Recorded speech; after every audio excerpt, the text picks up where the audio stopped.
अस्सलाम वालेकुम शेख कासिम साहब। वालेकुम सलाम रहमतुल्लाहि व बरकातुहू। कैसे हैं आप लोग? अल्लाह के फजल करम से बहुत बखैर अल्हम्दुलिल्लाह। चलिए माशाअल्लाह। सुना कल आपकी बच्ची की शादी है। हाँ इंशाअल्लाह।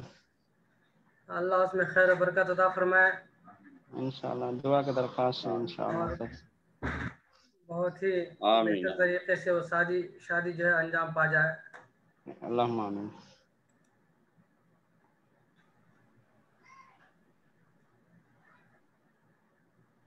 जी शेख अब्दुल रहीम साहब कैसे हैं? जी अल्हम्दुलिल्लाह, अल्लाह का शुक्र है, सब ठीक ठाक। कहाँ है अब्दुल समद साहब, हाफिज साहब?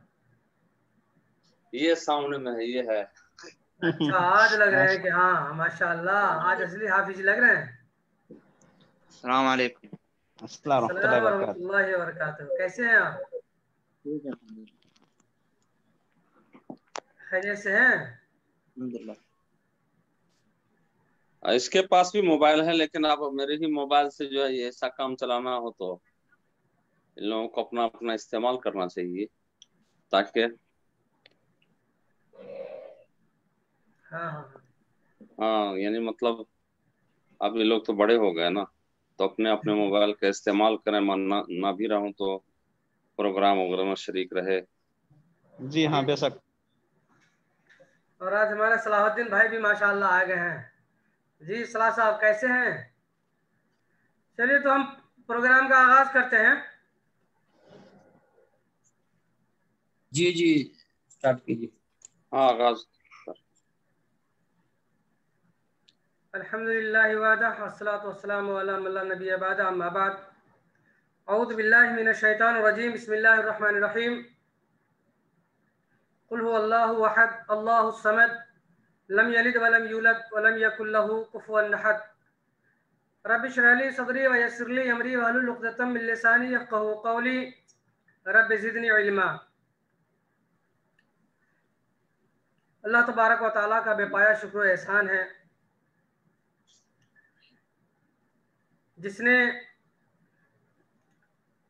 हमें और आपको ईमान की दौलत से नवाजा।